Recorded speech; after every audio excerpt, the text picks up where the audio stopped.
Hi guys! Welcome back to the vlog. Today sa mabilis ang galaran tayo. So one day trip sa Odaiba, Japan. Dito daw makikita ang Giant Gundam at syempre ang sikat na Statue of Liberty. Hindi mo na kailangan lumipad pa Amerika para makita. Tipid hacks, di ba? So, first stop, Gundam Base. Dito mo mararamdaman na maliit ka lang talaga sa mundo.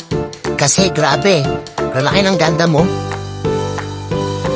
Kung sa Pinas mahigad ng Jollibee, dito sa Japan, Gundam ang bida. Inside the Gundam base, makikita mo lahat ng klase ng Gundam models. From maliit na tipong pang-display sa mesa, hanggang sa tipong baka sumali sa Avengers.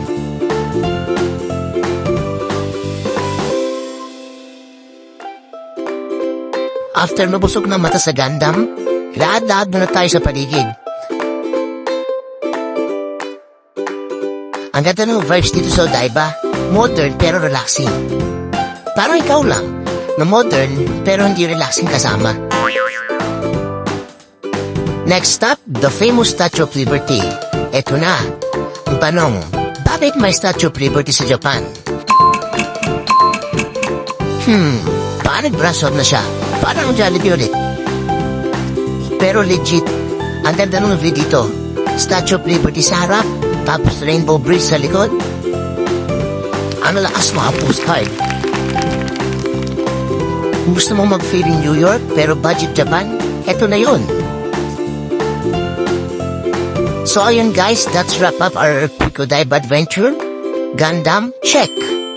Statue of Liberty, check. One day lang pero sulit na sulit. Siyempre, hindi mawala ang pasalubong ng Gundam kit.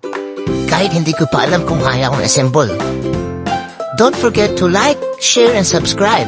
Kita-kits sa next gala. Baka next time. Real Statue of Liberty na.